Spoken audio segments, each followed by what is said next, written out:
Welcome to the Don't Go There podcast. I'm Dr. Brenda Gazelle, and I'm joined by my co-hosts Samantha Seaton, Amanda Krotzer, and Jennifer Sasaki. We are four psychotherapists going toward mental health issues that aren't often discussed. And our podcast may go to psychological places that are both scary and exciting. We hope to inspire authenticity and vulnerability. We want to go there, and we're so happy you've decided to go there with us. Hello, this is Dr. Brenda Gazelle, and the title of our podcast today is How Does the Trauma of Religious Abuse and Homophobia Affect Us Psychologically? I'm here with my co-host, Amanda Krotzer Schubert, and we also have with us today a psychotherapist, Andrey Antonenko. Andrey is with us. He's an associate marriage and family therapist at Gazelle Psychotherapy in Newport Beach, California, and he specializes in couple psychotherapy, substance abuse, and trauma. He's also a gay man, and he's here to help us discuss the issue of religious abuse and coming out as a gay man in a Christian subculture. We think this is a powerful and relevant topic that needs attention, discussion, and better understanding. I think just a quick, brief introduction, because we're talking about the Christian subculture, is important. And so if you aren't from the Christian subculture or religious background, just to let you know, Christians have rejected the LGBT community historically.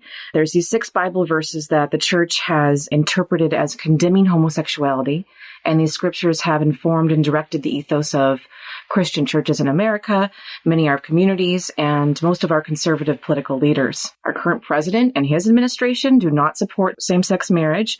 And so even though I think for many of us, our culture appears to be moving toward a more progressive view, when we ask the question, how does one deal with religious abuse or homophobia or come out as gay in a Christian subculture?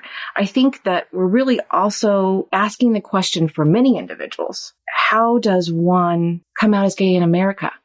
I just think it's also really interesting and important to note also a 2017 study conducted by the Public Religion Research Institute that 34% of evangelicals do in fact support gay marriage, and that changed. It was only 17% in 2012. So change is happening, yet we know homophobia is a very real and powerful problem.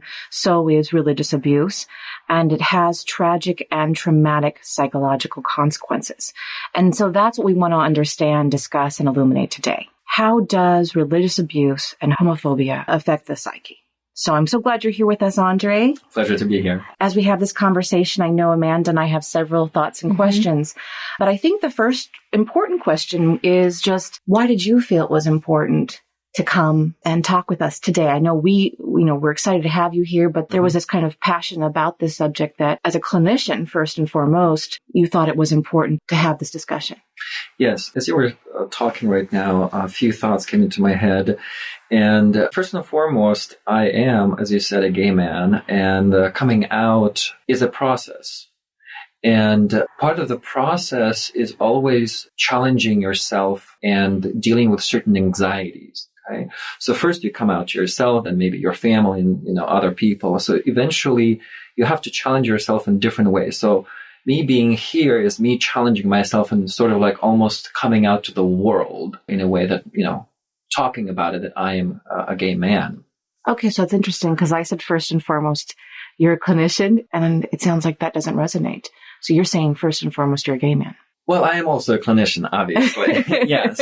So, but your identity very much, it's important for... Yes, it's both. And I guess that was my second point is, I realized that I have to start talking about this, not only as a clinician, but also as a gay man, and share my story to help others who are struggling. Could be in similar ways, maybe some other different ways as well, but struggling and need hope and some kind of map, a guide or guide map, right, to hold on to during this difficult process. Right? So part of this is for me opening up myself and talking about it and putting myself out there also as a resource, as a therapist, right, who is a gay man, who has come out and still coming out in different contexts, right? Yes. That's what I meant, contexts, right?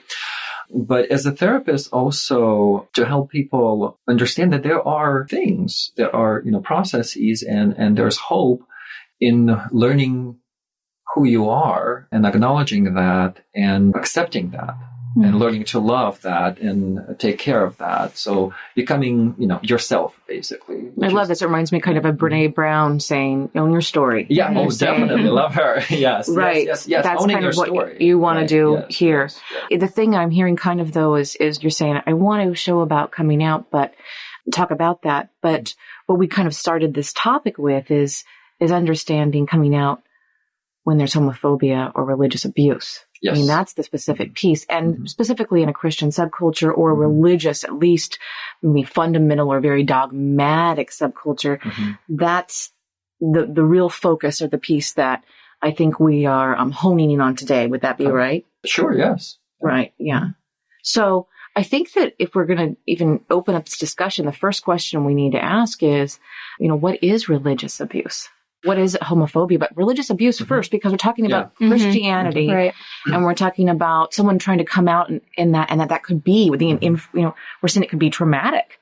So why would it be traumatic to come out in a very, religious or evangelical subculture?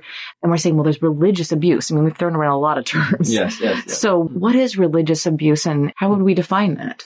So for me, religious abuse is something that consists of two words, right? There's abuse, which abuse for me is anything that affects your sense of self, okay? Something that is destructive to your sense of self. And religious abuse means it's done through religious avenues, right? From religious perspective. So religious abuse for me is a use of religious in terms of denying who you are or destroying your sense of self, but through religious means like, fear of hell. That's probably the most common one. So maybe, or threatening your sense of self. Threatening. Okay. Yeah. Threatening. Yes. And I know this is largely talking with you prior to this, largely part of your story was there was a great religious abuse component to you gaining a sense of yourself as a gay individual. So in terms of your story and how you work with your clients, what does that religious abuse look like? I mean, we've kind of got this broad, big term, but for those who may not be familiar with being within the evangelical or Christian subculture, can you give a little more definition to it? So what I see in a lot of work with my clients and in my story, considering religious abuse, is basically forcing an individual to live a certain way, kind of in a bubble, in a box, putting a person in a box, and whatever doesn't fit into that box must be discarded. It's bad, right?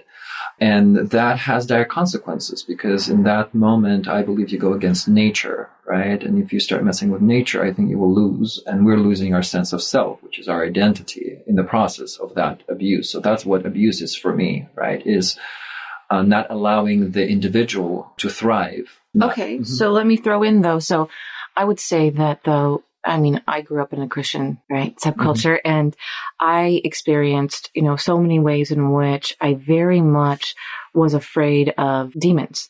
So I was raised to understand and believe in spiritual warfare, which means that there were angels and demons fighting all around us, but we couldn't see them. And then I was also taught and told that demons could attack you. And that at night I could even be paralyzed, sleep paralyzed by a demon, and then they could rape me and I wouldn't be able to move. Jesus. Yeah.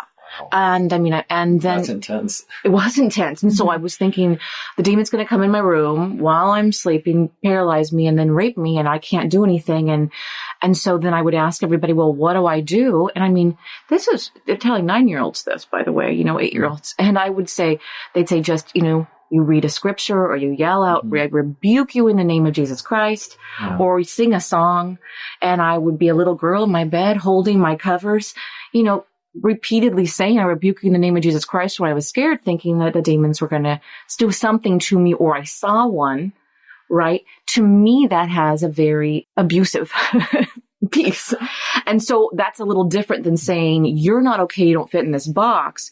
It's saying you're threatened by something spiritual or outside of you that is very dangerous. And so I think there are different pieces of religious abuse if we're going to define it. Absolutely. Now, for me, that sounds a little more like spiritual abuse, and from my perspective. Sure. And you reminded me, as you were talking about it, when we were very young, we were taught this prayer, and we would pray that before going to sleep with our parents, and it had that devil piece in there, you know, to protect me from devil or something like that, right?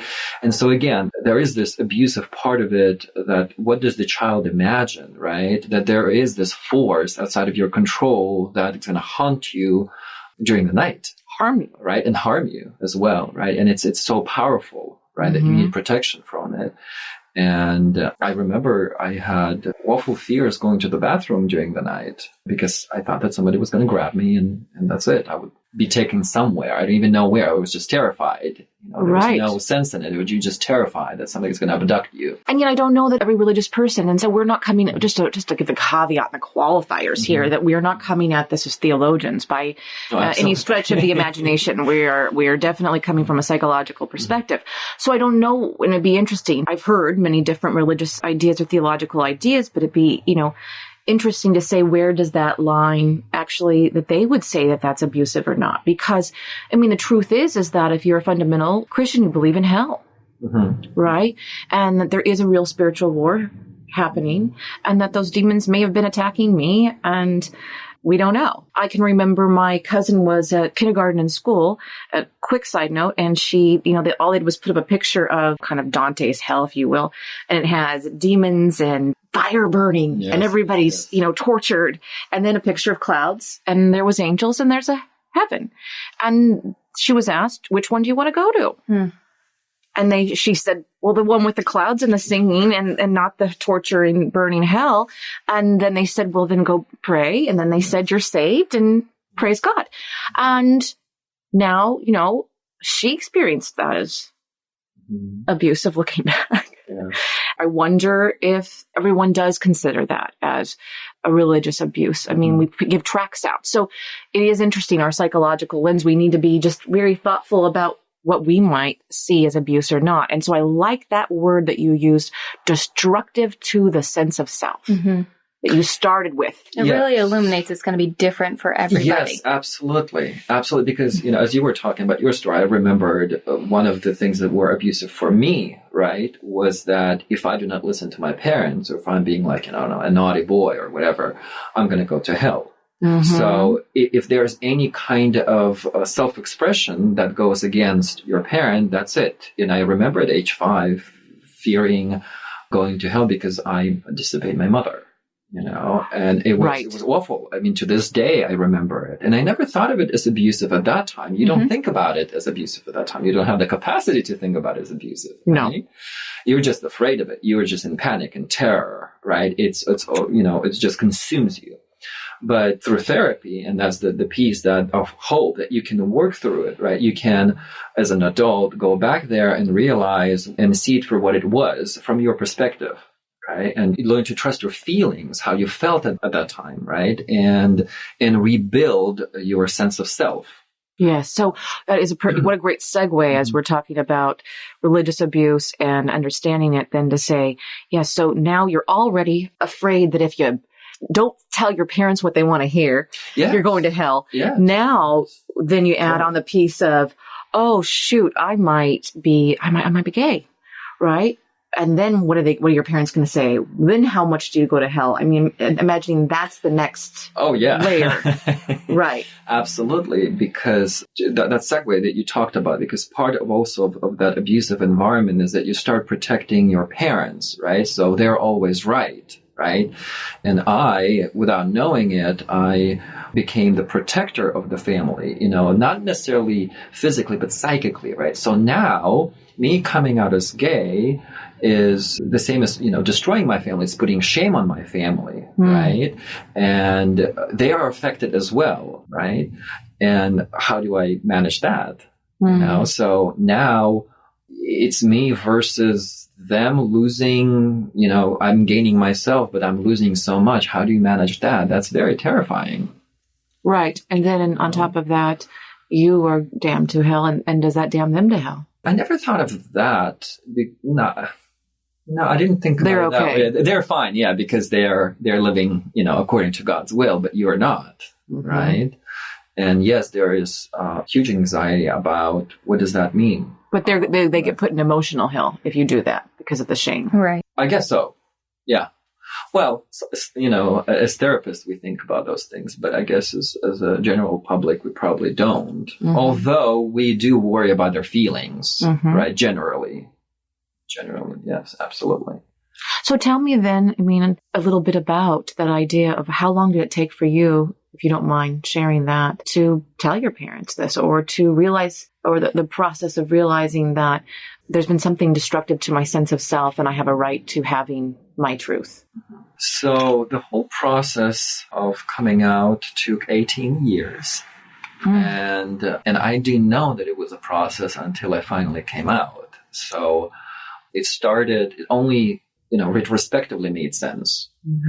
For 18 years, I didn't even know that I knew I was looking for answers. I knew something was off. So since age 13 until 31, so that's 18 years of that searching. So eventually when I had enough strength to acknowledge and come out to myself, then everything made sense. That was the easy part at that moment. Telling the family, that was a different story because I came out to different family members at different times. And I came out to the family as a whole only after a few years in therapy when I was ready to make the move and knew the consequences. And I was getting ready for it. Tell me a little bit about your Christian background, and also, weren't you like a music minister or something like that? Yes. A little bit about that. For how many years did you? You were very here in America for 12 years. I was music director in a church, choir leader. Music director of two different churches. So, and you would say a strong Christian? Oh, yeah. I don't think anybody believed the way I believed. I was involved wholeheartedly. Oh, absolutely. Oh, yes. I was very diligent, very involved, believed in it, with my whole heart. Yeah. And you remind me of one friend who told me that he kind of reflected that I was really honest about that work. I was really, really, really involved. A true believer. Yes. Yeah. And an evangelical in your wanting to bring others to Jesus and those sorts of things? That was the church, yeah. It was very difficult always for me to do. I never evangelized anyone. Well, actually, I did a little bit here and there, but, it was more personal. But or through music kind of thing. Through music as well. Yeah. Okay, so wholeheartedly you believed in God and Jesus, and did you always know that you were gay, or? Oh, no, I know. For 18 years, I fought against it. I didn't want to be gay. No, I don't know. Since coming out, I met many different gay people, and I haven't met a single one who wanted to be gay. Wow. Not a single one. And I've met over 100 people. Because when I started coming out to myself, and I realized that, well, I need support. I need to know how people live. Because I lived in a bubble, in a Christian bubble. I didn't know anything. I was naive, ignorant, whatever you want to call it, right? And so I started meeting people, sometimes for dates, sometimes just, friendships. And I was asking a lot of questions, how did you come out? How did you know? All of that stuff. And so I was very inquisitive. Well, what did you think? What was your thought about homosexuals at that time? Or say from 13 to 25 or 31. 31, yeah, okay. yeah. So, for me at that time, my identity was completely based on Christian values. And I knew that it was wrong. And I believed in it wholeheartedly. I was a very empathic person, so I not necessarily judged them, right? But I knew that it was wrong. Okay. So. What does that mean, wrong? You go to hell. Okay. That's it. So simple as that. No, it's against God's will. Did you understand that if you felt, because I know there's different theological ideas, did you believe that if you felt attracted towards same sex, that then you're going to hell? Or is it that if you did the act, you're going to hell, or a sexual act? Or is it that it's just at all, if you felt any feeling at all, you're going to hell? Or was it not that specific? I grew up around so much religious abuse that anything and everything was bad. I can't answer, specifically because it was all kind of this. There are so many different details were part of it. Yeah. It's hard to know. I did not differentiate at that time. So feeling anything or thinking anything that might be towards, another man was just wrong. Yes. Period. There was no room or anything like that. Yeah. All encompassing. All encompassing. So then when you did begin to think of those thoughts, it was, I imagine, terrifying. Oh, yeah. Yeah. Oh, yeah. Yeah, I didn't want them, obviously. And I did everything just like for 18 years. I mean, I have tried anything and everything from praying to, if you come up with any solution, I can tell you I tried it. And one of the last things that I have tried when I started dealing with more of those like urges was I started hoping that I was sexually abused. And that was the explanation for my sexual desires towards same sex. Okay. Mm-hmm. So I went and did 1 year of EMDR therapy, hoping which is EMDR therapy, just for our audience, remind them what that is. It's a trauma focused modality of working with trauma that works pretty well with conscious trauma and, heavily used with combat veterans and, survivors or acute disasters. So I was hoping that there would be repressed sexual abuse in my childhood that made me feel those feelings. Why? What do you mean, why? Why did you hope that? Oh, but then it would explain that I'm not gay, that, something else is causing these feelings and attractions and desires. So, and again, So if you were abused, then that would mean that you could work through the abuse? Work through it, yes. Oh, absolutely. And then be normal. And then be normal. Yeah, I have never met a single gay guy or gay person who really wanted to be gay. All of them, at least the ones that I know, wish they were normal. Normal is such an interesting choice of word. Right? Normal. It brings a heaviness to me. Straight. Like I feel a heaviness. Straight. Yeah, but you're saying normal. Normal. Right. Yeah. Yes, because you don't feel like you're normal. You're different. Yes. Right. And so that's again, that not accepting yourself for who you are, you don't feel normal. Well, and I like what you had said earlier. It was when you had enough strength to come out to yourself. Absolutely. That you were really able to embrace it. Yes. And really venture into this new life for you. Well, you sounded like it was, I was on a pink cloud. Like a freedom. A freedom. I don't mean like... I had to earn that freedom because freedom was much later. First, before freedom, there was going through hell. Yes. And it was literally hell. I actually... Interestingly, symbolically, I did have to descend into that hell, that terror that lasted for a few years. You actually went to hell. Right. Yeah, I did. I totally did. And yes, absolutely. I remember when I started working with a second therapist, I was still hoping, even with him and asking him, do you think I was sexually abused? Because I did not want to be gay. Yeah. And we never touched upon my sexuality in my work. Ever. We, started dealing with my family and mostly with my family, dealing with the family. And then one day, because I guess I was always searching for truth. That was part of my psychological makeup. I want the truth. I searched for it. And one day, I remember that day that I was strong enough to face that truth psychologically. And when I finally told myself that I'm gay, now next day I was like, oh crap. Because then the consequences were coming, and I knew what the consequences were. I knew that I would lose most of my family and my friends, most of them. And that was terrifying because I was relying on them for my identity. And did you lose family and friends? Yes, most of them. Yes. Yeah. And so at that time, there were two choices, and I knew very well what my two choices were. Either I lose most of my family and most of my friends, or I commit suicide. And a lot of gay people struggle with that too. Because to gain that freedom of your true identity of who you are, you have to pay a heavy price for that. Such an interesting idea, though, because, committing suicide is total destruction of self.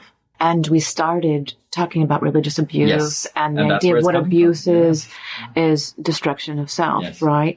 And so it's so interesting because we're always talking at this podcast or as therapists, we're always talking about when a child doesn't know how to realize that the people around them aren't enough to accept them or love them or tune to them and see them, that they can't tolerate that, because when you're a child, you can't tolerate your parents not being enough or you die. Yes. So you decide there must be something terribly wrong with me. Yes. And then you want to often kill yourself, or at least psychically. But becomes self-destruction. Because you cannot self-actualize. There's no space to self-actualize, right? And so you eventually become the process of self-destruction, right? That's right. And it consciously came out. So it's a protective piece, actually. It's trying to protect you from the ostracizing experience of parents. Again, from losing your family, losing the parents. And now, coming out as gay, you have to revisit that trauma that you have already died. I mean, you don't understand that at that point, right? That awareness comes through therapy, right? But what you're dealing with is precisely, you're coming back to precisely the same point of it's you as a person, as a self, as a being, versus death. Mm-hmm. So you have to choose life or death. But that life, as you say, Amanda, that freedom and life, unfortunately, just like for most victims of abuse, whatever is religious or not, it has to be earned. That freedom must be earned. And it's very sad. Well, because then you're talking about this issue of kind of just equality. And am I allowed to say that my experience on this earth, my needs, my feelings, what I want, what I desire, is just as worthy and significant and valuable as anyone else's. And to own that when people around you will say no, like they'll say no to someone of a different color, they'll say no to a woman. I mean, we've got misogyny, we've got racism, we've got all these other ways in which we're always kind of stamping out and saying, no, your experience, your feelings, your desires isn't as worthy. There's something abnormal about them. Yes, absolutely. Wrong. And so you must be stamped out. And so there is that piece of saying, I have to stand up for my equality. Yes, exactly. And also another piece of religious abuse is using the Bible in ways of, you have to deny yourself, right? You have to deny yourself, who you are, even if you're gay. Well, that's a core principle of Christianity, is deny yourself and follow him. Yes. Right, yeah. So even, some of my family members were saying, okay, so you're gay, fine, but are you going to engage? And, are you going to engage in a relationship, right? That was like, oh, wow, so you want me to be gay and be what? Not ever feel, loved or accepted or have a presence of a person, not have that special person, not experience that part of life, then what's the point of living, It's like, it's terrifying and terrible what is being done to family members. So what I think is so important there, because that is how it gets in, we have to think about, just as I understand it, how the Bible or religious or any kind of dogma, sacred teachings can be twisted to confirm an abusive idea. And that doesn't mean that I'm a Christian, I believe in love. and I would say that, in exclusivity, but I worked so often with domestic violence victims, and they would do the same thing about why their husbands were allowed, or their partners were allowed to abuse and hit them. And they would say, I'm supposed to deny myself, forgive 70 times 7, turn the other cheek. And they had verse after verse to show and explain why they deserve to stay in an abusive relationship or to be abused, and why they should, continue the process. And children, I know, do the same thing. They're taught that because, somehow the Bible is, or the idea is skewed. So I just kind of want to throw out too, there's so many ways in which this happens, where people can take this kind of, the scripture or something spiritual or something religious and use it against others. As a weapon. As a weapon. Absolutely. And that's the abuse we're really talking about. Yes. A weapon. Yes. Absolutely. To destroy, to subdue, to manipulate somebody to submission. I like how you mentioned the word love, right? Because I do agree with you that God is love, and Jesus spoke of love, in fact, unconditional love. Yes. Right? Is in one of the saddest things of most churches and religious families and religion is there's no unconditional love in there. There's only conditional love. And at some point I was tired of living in that conditional love. Is that, you tell me that you love me, that I am part of the family, that you miss me and all of this, and yet you pray for me to change, for God to change my sexuality, or you want me to, you think it was my choice, right? And I chose this so I can choose the normal life, right? And so at some point it was, I said, no, this is not enough for me, that this is not the love that I give or want to experience. So that's another part of that religious abuse, is that conditional love. Very, very, very conditional love. Yeah, what keeps coming to mind is the conversion therapy, which is very popular, or was for years, but still is in a lot of fundamental religions, which the idea is that you can turn someone straight. Yeah. Take away their homosexual leanings, that it is a sin, just like addiction would be compared to, right? Yes. And so there was actually a beautiful film that I had seen recently called Boy Erased. I know he did a memoir and wrote for the New York Times about a Baptist minister and his wife who had a son who confessed to having homosexual desires and then agreed, let's get rid of him. Kind of like you were talking about. He, wholeheartedly went to a conversion, therapy program or retreat. And then the movie highlights, and I believe he does more in his memoir of just how destructive to the self that experience was for him and others. And it's quite beautiful. Did you ever consider actual conversion therapy? Let me just caveat. Not beautiful, the conversion therapy. That's not what I'm saying. The story was beautiful because at the very end, they find a way, especially the mother, to show love and inclusivity and acceptance. And they have a great relationship now, as I understand it. But did you consider actual formal conversion therapy? I mean, was that something that went through your mind, or? No, it never did, because first of all, I come from a different country, from different cultures. So that conversion therapy was never available. I came to know a little bit about it only here. But then again, if you are, for example, in my situation, if you want conversion therapy, it means you already acknowledge that you are gay, right? So, and then you have to come out, and that's already shameful.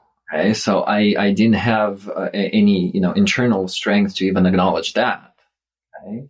So no, that was never part of it. I mean, I think I did my own conversion therapy. I mean, in 18 years, I have tried all kinds of things that probably would constitute conversion therapy. None of them worked, obviously. What did you think about that on film? Boy Erased, did you see it? I didn't. I saw the trailer, and I have to be honest, it did not speak to me. I kind of had an idea of what the movie would be about, and I can definitely relate to the child going through that. But in my opinion, in my perspective of my story, this film has a happy ending because the mother eventually does accept her child, and that's unfortunately not my story. So I couldn't make myself go and see that because, it's not my story. It's my happy ending is very different than that story. My happy ending is very, very different. So if there's a movie that would resemble my ending, I would definitely want to see it. Yeah. I've loved hearing your story today, and being a therapist with this story, I imagine it brings great value to your work. Absolutely. And in working with your clients. Yes, definitely. With your experience and your own therapy, I wonder, how do you work with clients who have maybe experienced the same thing? They're not able to come out yet, wrestling with the idea, with or without this Christian subculture piece. What does that look like in your work? Or what would you recommend? Well, I guess I will start with globally. And globally, I understand that, my clients working through these kinds of issues inevitably will have to go through their personal hell. And that's where I come in with my experience of the terror and panic and so much self-doubt of years of going through therapy and going through that hell and staying there long enough to finally come out. It's a very, very difficult process. And having come out of it and felt the benefits of it, knowing that I can lead my clients through their own personal hell, which is going to be different, right, for them, I think it's of greatest value that I'm not afraid of going there as a therapist. But in terms of things that I have learned through my own therapy of what's necessary is obviously creating a support network of people of loving people, truly loving people who will accept you for who you are, who don't care about your sexuality, but care for you as a person. That was definitely one of the most important things. And obviously, most of the work here is building, as we say, that ego strength, but actually, cultivating identity. And because it's going to be a very new identity. And when you start cultivating new identity, it means little by little you have to give up something that's old. It's not working anymore, but you are used to it. And so that's part of any trauma work, is grieving, tolerating very, very difficult and overwhelming emotions. So you need obviously tools for that, teaching your clients tools for that. But mostly that cultivating identity and accepting it, bringing compassion after religious abuse was very, very difficult. I did not have a file for that at all. So, lots of those different aspects of what normal functioning self is, and healthy, let's call it healthy functioning self.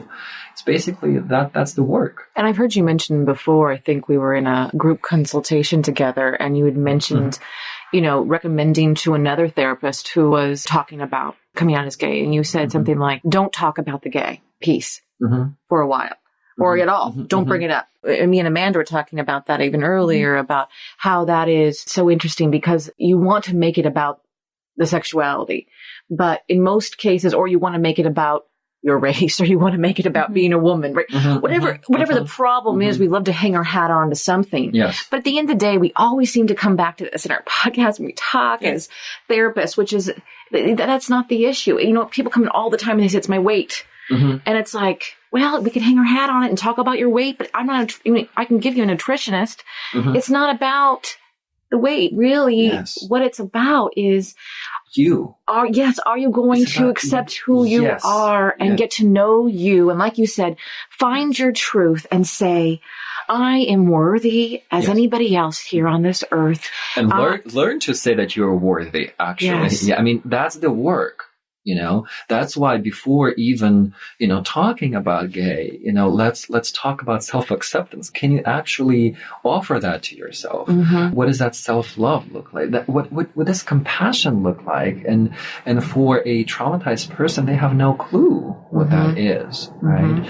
And that's that, abuse part that eats away and it slowly corrodes your sense of self so that you have something to hold on to internally. We don't think about these things, but that's how we actually function in our soul, in our psyche, right? We hold on to our sense of self, and that's our core. And when your core is either not there or is rotten, or rotten, feels rotten. Well, it feels right, but well, it's not fully destroyed because I know it can be fully destroyed, but broken. There you go. Sorry. Yeah, that's the word, a better word. Broken, right? You don't know who you are because all you know is who you're supposed to be. Yes. And that becomes your identity. And to lose that after so many years of living like that is very difficult. Yeah. But possible. And that's the whole piece that I hope to bring to my clients, that it's possible. Yeah, no matter what the situation. So we're about to wrap up here. We have about a couple minutes left. Any closing questions or thoughts as we're coming to an end? No, thank you.